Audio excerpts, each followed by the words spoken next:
자, 19번 원점에서 일단 또 위의 점인지 밖의 점인지 봐야 되는데 또 밖의 점 접점은 1사분면에 있다.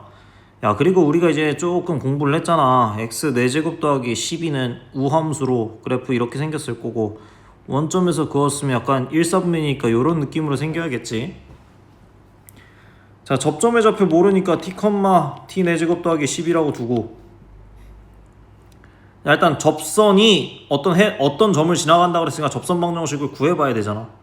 그러면 자, fx x 4제곱 더하기 12 f'x 4x 세제곱, 그러면 f' 자 y는 4t 세제곱 x 마이너스 t 플러스 t 4제곱 더하기 10이니까 아우 짜증나.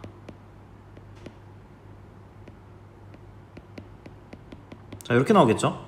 그럼 여기다 이제 0하고 0 넣어주시면 x랑 y다 0 넣어주시면 3t 4제곱이 10이라서 t 4제곱이 4 t 제곱이 2, 그럼 t가 루트 2라는 소리네. t가 루트 2. 요 점의 좌표가 지금 루트 2라는 소리다. 그러면 루트 2, 일단 좌표 뭐야? 야, 이런 t 4제곱이 아까 4였나? 그러면 16 나오지.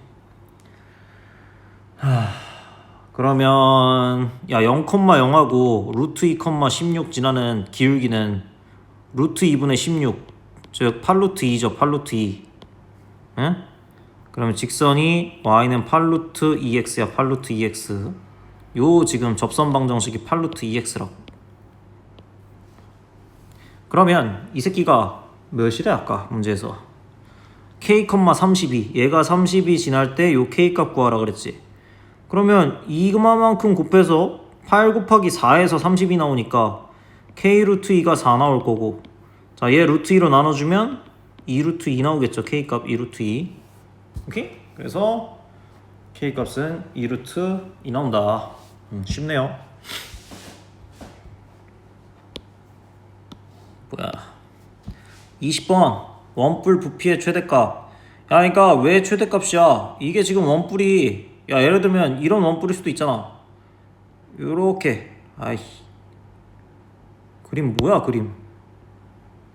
야, 원뿔이 요렇게 생긴 원뿔일 수도 있고, 단면만 그릴게. 뭐 조금 이렇게 비슷하게 생겼나요? 좀 다르잖아. 이 새끼 좀 더 길잖아. 이 새끼 옆으로 좀 더 뚱뚱하고.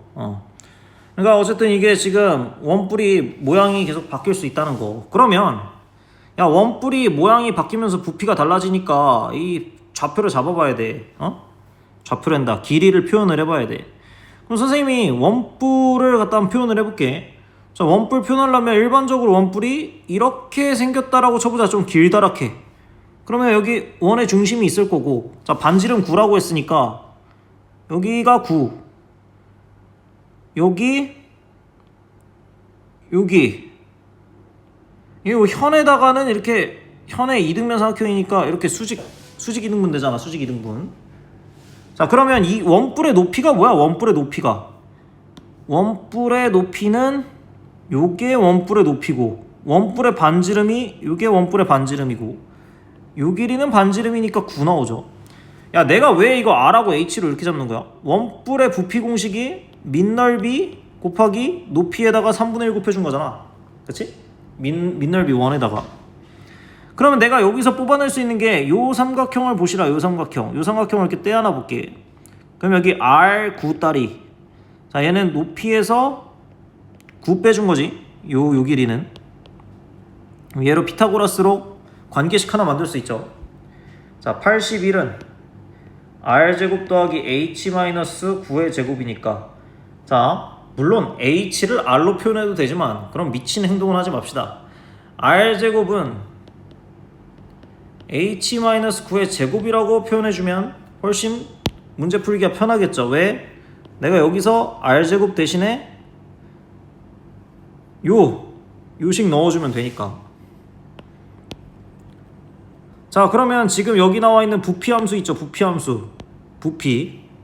자, 부피를 오로지 H에 관해서 표현해주니까 VH라고 쓰자. 부피 함수는 3분의 1 파이 H의, 자, R제곱 대신에 자, 이 친구 넣어줄 거예요. 이 친구 넣어줄 건데 좀 정리해서 넣자. 81 마이너스 h제곱 마이너스 18r 더하기 81 빼주면 18r이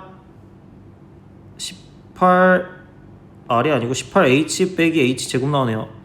그럼 18h 빼기 h제곱. 자, 그러면 부피가, 자, 높이에 대한 부피 함수가 이렇게 나오죠. 오우. 아하. 3분의 1 그대로 냅두고 h만 집어넣어서, 자, 이렇게 봅시다. 자, 그러면 부피 함수를, 자, 높이에 대해서 미분해 볼 거야. 어차피 부피의 최대값 구하라며. 그러면 h에 대해서 미분해 주시면 3분의 1 파이 그대로 냅두고, 자, 얘는 36h 빼기 30 이렇게 나오죠.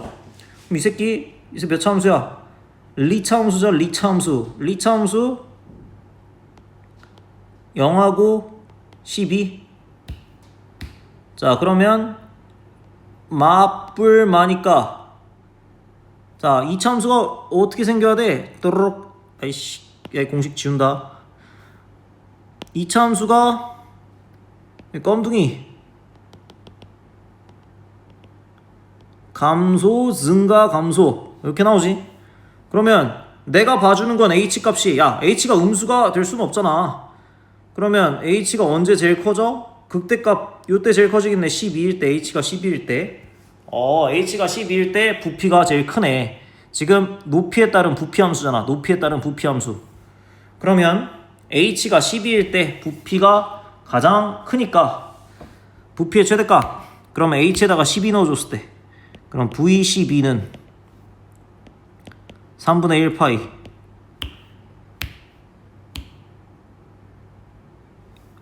위에 거에다 넣는 게 낫겠구나. 자, 여기다 넣을게요. 그럼 18 곱하기 12가 210, 잠깐만, 18 곱하기 12 얼마야? 216인가? 216. 진짜 암산 안 되네. 4파이에 216에서 144 빼주시면 72 나오고, 72에다가 4 곱해주시면 288 나오나요? 288파이 나오네. 288파이. 그래서 누구냐, 원뿔 부피의 최대값은 288파이 나온다. 자, 21번.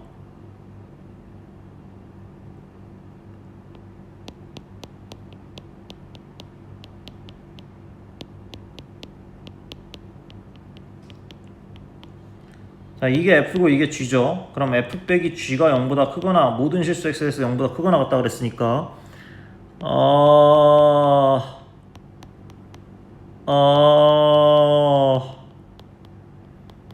자, 이게 0보다 크거나 같으면 되겠네요. 모든 X에 대해서 이게 0보다 크거나 같으면 돼.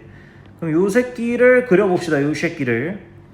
그러면 요 새끼 함수 잡아놓고 얘만 미분 때린다. 그럼 12x 세제곱 마이너스 12x 제곱 마이너스 12x 플러스 12. 아니 뭐 12에 미친놈인가요? 자, 12에 어떻게 12에 뭐 한 맺혔나봐. x제곱 마이너스 1. 아씨 어지럽네.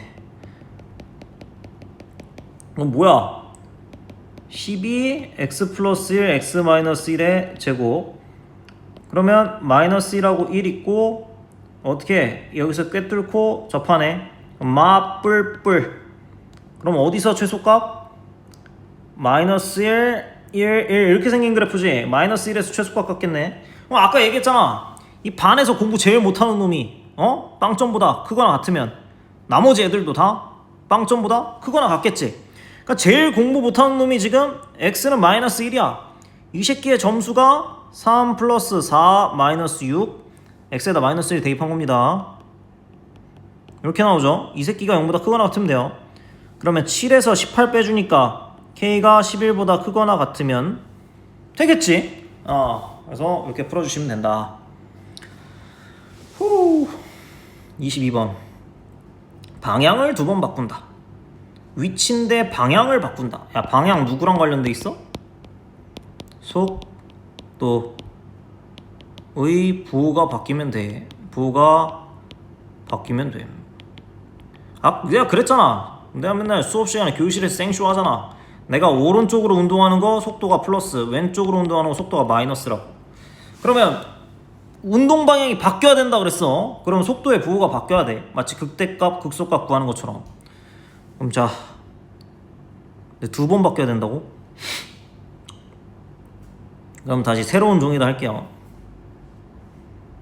자, 이게 위치고, 위치 D,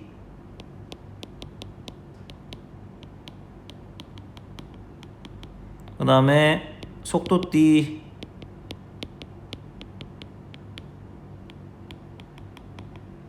자, 이 새끼가 언제 방향을 2번 바꿔야 되냐? 언제 방향, 자, 그러니까 이거 당신들이 못하는 거네. 응? 자, 2차 함수의 극대값과 극소값이, 자, 이거 봐봐. 만약에 선생님이 2차 함수가 이렇게 그려져 있다고 쳐봐요. 여기가 시간이거든? 근데 그래프가 만약에 이렇게 그려졌어. 그럼 여기 시간 음수, 양수니까 우리 시간에서는 여기만 고려해주지, 오른쪽만 고려해주지. 음수에서 속도가 플러스로 바뀌면 운동 방향 한 번 바뀐 거잖아. 그럼 얘가 원하는 건 t가 0보다 클 때, 요 2차 함수 있잖아. 요 아래로 블록한 2차 함수가 두근을 어디서 가야 돼? 두근을 t가 0보다 큰 데서 이런 식으로 알파, 베타를 가져줘야지. 플러스, 마이너스, 플러스 나와서 여기서 방향 2번 바뀌잖아. 자, 그러면 문제가 바뀐 거야. 2차 방정식의 두근이 0보다 크다라고 우리가 얘기해주는데, 당신들 고등학교 1학년 때 공부 열심히 안 해서 이거 조건 모르잖아. 2차 방정식의 두근이 모두 0보다 크다. 그래서 얘는 선생님이 여기다 그냥 속성으로 써줄게. 이 문제를 위한 문제로. 두 근이 모두 양수가 나오려면 두 근의 합도 양수 나와야 되고, 두 근의 곱도 양수 나와야 되고, 그 다음에 서로 다른 두 근인가? 방향이 2번. 서로 다른 두 근 D가 0보다 크다, 이렇게 나와야 되지.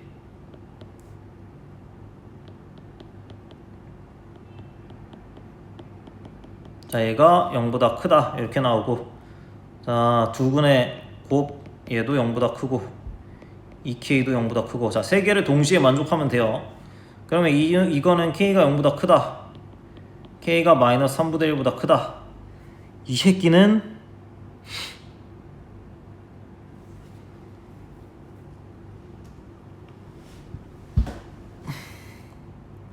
그다음에 플러스 10이죠. 플러스 1이라고 풀었네. 자, 그럼 여기가 K제곱 마이너스 3K 마이너스 10이 0보다 크니까 얘는 K 마이너스 5, K 플러스 2가 0보다 크니까 K는 5보다 크고 K는 마이너스 2보다 작다 나오네. 야, 이 세 개를 동시에 만족해야 돼.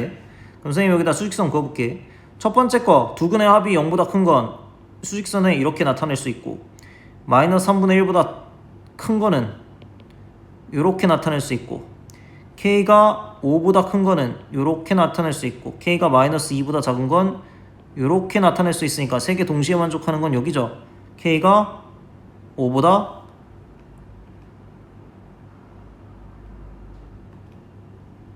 크다 나오나? 잠깐만, 이거에 그치? K가 5보다 크다라고 나와야겠네. 이쪽 영역이니까 K는 5보다 크다, 이렇게 풀어주시면 되는데, 자, 이거는 이제 사람마다 기본기 차이가 커서 근의 위치, 2차 방정식의 근의 위치, 심지어 KIS는 고1 때 이거 안 했잖아, 학교에서. 그래서 여러분들 너무 이거 가지고 스트레스 받을 필요는 없는데, 한번 학교 선생님한테 근의 위치 나올 수 있나 확인 한번 해보세요.